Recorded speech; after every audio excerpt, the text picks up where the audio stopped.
আজকে 32 নম্বর সেই বাড়িটি আগুন দিয়ে পোড়ায় দেয়। ওই আগুনটা প্রথম যে লাগিয়েছিল সে কিন্তু বিএনপির, সে ছবি তুলে আবার তারিখ জেকে পাঠায় প্রমাণসহ। কিন্তু দুর্ভাগ্যের বিষয় যে এই বাড়িটি রক্ষা করার চেষ্টা কেউ করলো না। সেখানে পুলিশ, সেখানে সেনাবাহিনী। এরপর আবার এটা 5ই ফেব্রুয়ারি 2025 সালে বুলডোজার দিয়ে বাড়িটি ভাঙা হয়। তখনও পুলিশ আর আর্মি সারি সারি দাঁড়িয়ে আছে, কিন্তু তারা ঠেকায়নি। এবং হাতুড়ি নিয়ে নিয়ে যারা বাড়ি ভাঙে, আপনারা চেহারাগুলি দেখেন, অধিকাংশই হচ্ছে বিএনপির লোকজন। এবং চেহারা তারা স্লোগানও দেয়, যে তারেক জিয়াকে উদ্দেশ্য করে বলে যে তাকে কথা দিয়েছি, 32 নম্বর দখল করেছি। কাজে আপনারা বুঝতেই পারেন যে এই ধ্বংসাত্মক কাজের পিছনে ইউনূস আর তার দোসর তারেক জিয়া এবং সেই সাথে জামাত শিবির আমাদের না হলেও 15-20 হাজার নেতা কর্মীর উপর হামলা করে এবং তাদের হত্যা করে, গুম করে, লাশ 32 নম্বর আগুন দিয়ে পোড়ায়। 3টি লাশ পড়ে থাকে রাস্তার উপরে। যখন একে একে মানুষের লাশ পড়তে শুরু করে এবং তখন গণভবনও তারা দখল করবে, হামলা করবে, স্বাভাবিকভাবে আমাদের নিরাপত্তায় যারা ছিল তারা সেখানে অস্থির হয়ে পড়ে এবং এক পর্যায়ে ওখান থেকে আমাকে সরিয়ে আনে। আমি সরে আসার পর আজকে দেশের অবস্থাটা কী? আওয়ামী লীগ নিষিদ্ধ, ছাত্রলীগ নিষিদ্ধ, আওয়ামী লীগের নিবন্ধন বাতিল করে।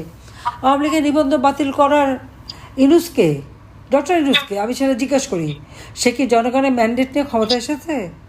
সে কি সাংবিধানিকভাবে ক্ষমতা এসেছে? আমরা তো জনগণের নির্বাচিত প্রতিনিধি। আমি তো জনগণের ভোটে নির্বাচিত, সংসদ কর্তৃক স্বীকৃত আমি প্রধানমন্ত্রী। ইউনূস তো তার মেটিকুলাস ডিজাইনের মাধ্যমে জঙ্গিদের সাথে নিয়ে এবং বিএনপি জামাতকে সাথে নিয়ে সে ক্ষমতা দখল করেছে। তার কি অধিকার আছে আওয়ামী লীগকে ব্যান করার? তার কি অধিকার আছে আওয়ামী লীগের নিবন্ধন বাতিল করবার? আওয়ামী লীগ যদি দেশ স্বাধীন না করতো তাহলে কি ওই বাংলাদেশে কখনো নিজেদের নির্বাচন কমিশন গঠিত হতো? সশস্ত্র বাহিনীর সদস্যতা খুব বড় মেজর পর্যন্তই থেকে যেত।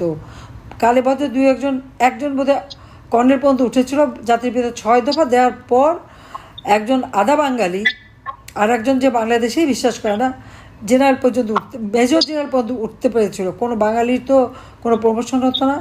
সিভিল প্রশাসনে কোনো বাঙালি কি সচিব হতে পেরেছিল? হয়তো একটা নেহায়েত পাকিস্তানের দালাল একটা দুটো কখনো কখনো, তাও তাদেরকে দেওয়া হতো না। আজকে জাতির পিতা দেশ স্বাধীন করেছে বলেই মেজর জেনারেল, লেফটেন্যান্ট জেনারেল হবার সুযোগ পাচ্ছে। আজকে সেই স্বাধীনতাকে ধ্বংস করার সব রকম প্রচেষ্টা তারা চালাচ্ছে। আর যে পাকিস্তানিরা মা বোনের ইজ্জত লুটেছে, গণহত্যা চালিয়েছে, ঘরবাড়ি ধ্বংস করেছে, আজকে তাদের দাবিদারি করা মানে পরাধীন থেকে ওই পাকিস্তানিদের বুটের লাথিটাই যেন এদের জন্য পছন্দ ছিল। জাতির পিতা যে তাদের সম্মান দিয়ে গেছে স্বাধীন দেশের নাগরিক, এটা পছন্দ হচ্ছে না। সেই জন্য তো মুক্তিযোদ্ধাদের আজকে অপমান করা হয়, স্বাধীনতার সকল স্মৃতি ধ্বংস করা হয়, ইতিহাস মুছে ফেলা হয়। কিন্তু শহীদের রক্ত বৃথা যায় না।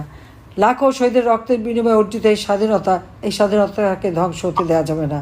আমি আপনাদেরকে এটুকুই বলবো যে আমাদের সকল বন্দীদের মুক্তি দিতে হবে, সমস্ত মিথ্যা মামলা প্রত্যাহার করতে হবে, আমাদের পরিবারের উপরে যে হামলা চালাচ্ছে সেটা বন্ধ করতে হবে, আওয়ামী লীগের নেতাকর্মী গ্রামগঞ্জে সাধারণ মানুষের উপর যে জুলুম চালাচ্ছে সেটা বন্ধ করতে হবে, সাংবাদিকের স্বাধীনতা, সংবাদপত্রের স্বাধীনতা, মিডিয়ার স্বাধীনতা দিতে হবে, আইনজীবীরা যেন স্বাধীনভাবে তারা তাদের ক্লায়েন্টের পাশে দাঁড়াতে পারে সে ব্যবস্থা করতে হবে।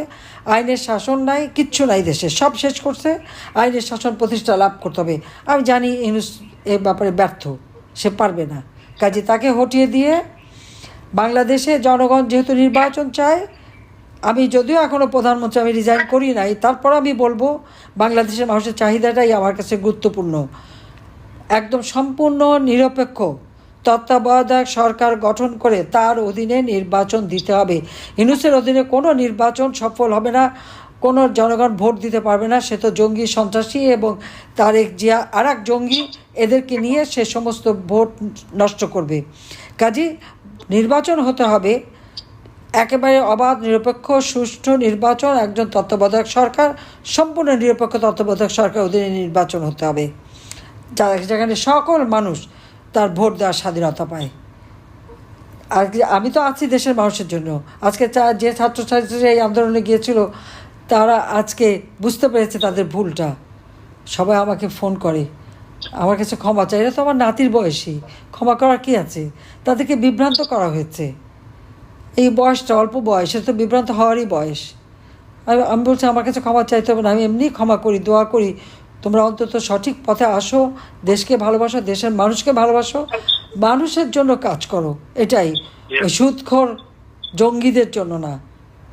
যে বাংলাদেশ উন্নয়নের রোল মডেল, সেই বাংলাদেশ আজকে জঙ্গির দেশ হিসেবে পরিচিত। এই অপবাদ থেকে বাংলাদেশকে মুক্ত করে বাংলাদেশকে আবার আমরা শান্তি নিরাপত্তার দেশ হিসেবে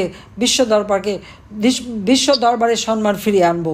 এটাই আমাদের প্রতিজ্ঞা। 21 আগস্ট বেঁচে গিয়েছিলাম, আজকের দিনে এই প্রতিজ্ঞাই করি। বেঁচে যখন আছি অবশ্যই আল্লাহ রাব্বুল আলামিন আমাকে সুযোগ দেবে বাংলাদেশকে আমরা জাতির পিতার স্বপ্নের সোনার বাংলা হিসেবে ইনশাআল্লাহ গড়ে তুলব। সবাইকে ধন্যবাদ। বাংলার মানুষের কাছেও আমার কৃতজ্ঞতা যে তাদের দোয়ার জন্য, এবং আল্লাহ রাব্বুল আলামিন আমাকে বাঁচিয়ে রেখেছেন এই 21 আগস্ট। আপনাদের সবাইকে ধন্যবাদ। জয় বাংলা, জয় বঙ্গবন্ধু। বাংলাদেশ চিরজীবী হোক। জয় বাংলা, জয় বঙ্গবন্ধু।